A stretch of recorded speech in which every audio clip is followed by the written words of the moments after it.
Dagoth plans. The following documents were prepared by temple scholars and agents of the Inquisition for Lord Vivec. From interrogation of captured sleepers and other Sixth House cultists, from study of the manuscripts written by cultists and victims of dream-induced mania, from interviews with Lord Vivec concerning historical campaigns against Red Mountain, and from broad conjectures and inferences made upon these materials, this is our best estimate of Dagoth's motivations and objectives in this most recent phase of his war upon Morrowind. Basic objectives. Establish a theocracy in Morrowind based on the worship of the newborn god Akulakan, second Numenidium, to be created by Dagoth from the heart of Lorcan, and a body constructed according to the principles and rituals pioneered by the Dwemer Kagranak. Establish the ancient heirs of House Dagoth as the god priests of Akulakan, and the Sixth House of Dagoth as the dominant political power in Morrowind. Through charismatic conversion, unite the Dunmer under the guidance of Dagoth to battle against the foreign animals who hold Morrowind in subjection. Note: Dagoth has apparently adopted the views and motivations of the Dwemer High Craft Lord Kagranak. In effect, he recapitulates the ancient blasphemous folly of the Dwemer. Expose the false worship of the tribunal and destroy ecclesiastical authority and political power of the temple. How much the dissident priests or the cult of the Nerevarine may be controlled or influenced by the Sixth House in this regard is open to speculation.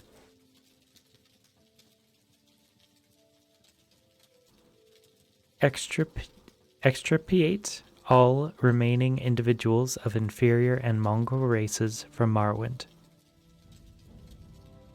4. Drive the Empire from Morrowind. 5. Recover ancient territories stolen by Skyrim and Argonia. 6. Extend the worship of Akulakan to all nations of Tamriel through subversion and conquest.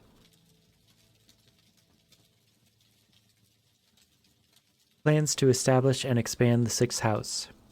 Phase 1. Secure Red Mountain against tribunal intruders. Deny tribunal access to the heart, weakening the temple while securing Red Mountain for the creation of Akulakan. Keep the construction of Second Numenidium a secret. Phase 2.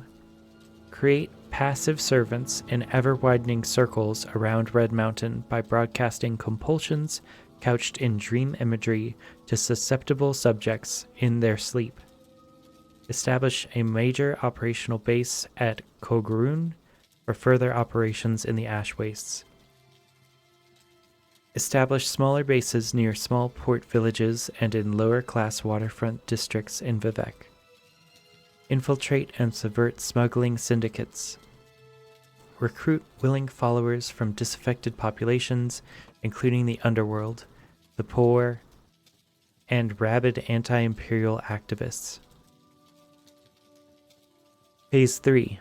Expand from smaller bases to other towns and villages, and recruit and indoctrinate subjects made susceptible by dream sendings. Occupy abandoned towers and ruins and train corrupted cultists as raiders and irregular troops. Identify, discredit, and disseminate possible sources of political resistance. Phase 4. Use assassination and terror to weaken, distract, and disrupt the legions in the imperial bureaucracy along with their Halalu sympathizers. Inspire popular uprisings of the native poor against the foreign rich and powerful. Summon sleepers and dreamers to Dagoth to work on Second Numenidium. Inferring Dagoth perspectives. Dagoth thinks on a large time scale, for the most part, in the outside of time scale of the divine consciousness. He thinks that only obstacles of mythic scale are worth consideration. He believes he is fated to rule Morrowind, to free Morrowind of the Empire, and to become the new hard-loving father of Morrowind. Given that perspective, the only opposing forces Dagoth worries about are the Tribunal, the Daedra, the Emperor, and the Incarnate.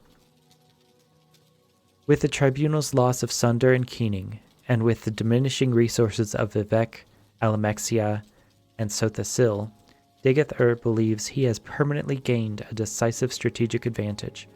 On a mortal timescale, the battle may last for centuries, but the outcome is not in doubt, and Akula Khan may be a device for dramatically reducing the timescale for a decisive victory.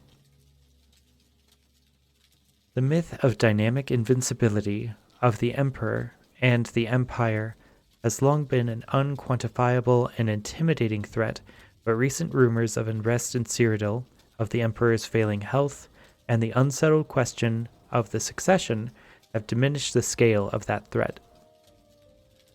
Nonetheless, the revelation that the Nerevarine is a pawn of Imperial intelligence, handpicked and sent to Morrowind by the Emperor himself, may cause Dagoth considerable anxiety. The Daedra represent no coherent obstacle to Dagoth. Nonetheless, their personal abilities and their influence upon their fanatic followers is considerable, their motives and actions obscure, and Dagoth remains concerned about them. The Incarnate represents Saint Nerevar, a mythic force that has previously defeated Dagoth, and Dagoth is obsessed with this threat. At the same time, Dagoth knew Nerevar personally, knew that he was a mortal man with faults and weaknesses. Dagoth may have some hope of seducing or negotiating with Nerevar's reincarnation. Further, when Nerevar and the Tribunal defeated Dagoth, they were strong and allied. Now, the Nerevarine and the Tribunal are weak, opposed, and divided.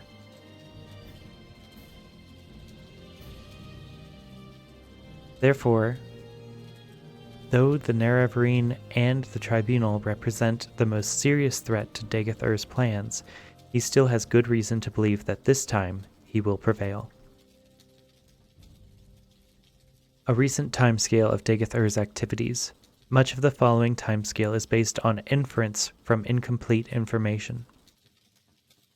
Before Second Era, 882, Dagoth and his kin lie dreaming beneath the sills of Red Mountain.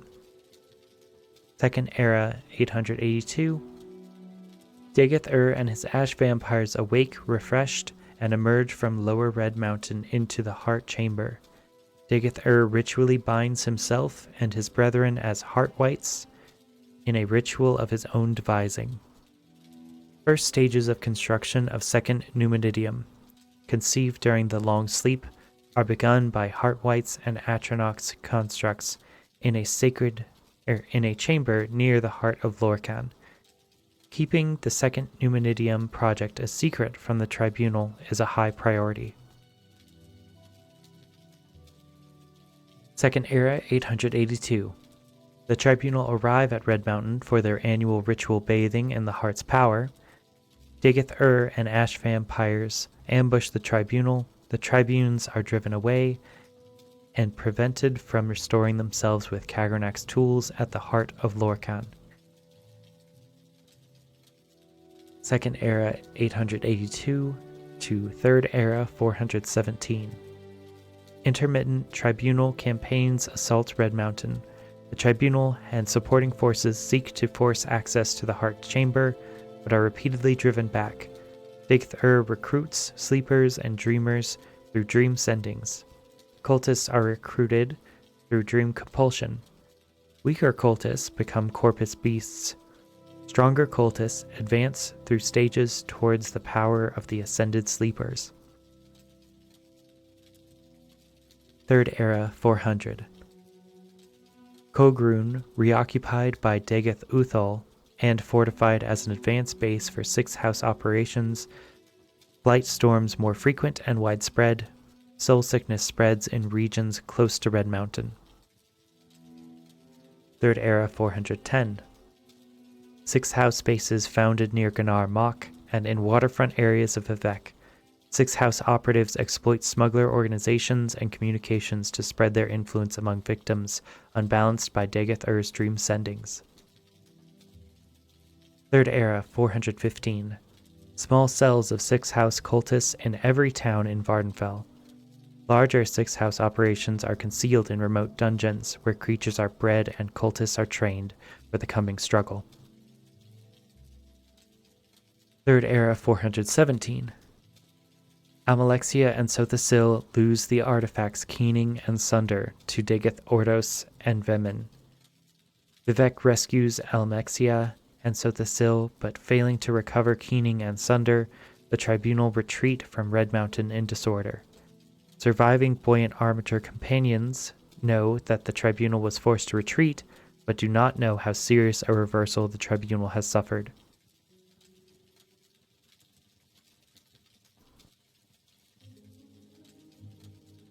The 3 tribunes return to their respective capitals and continue to perform their ritual functions.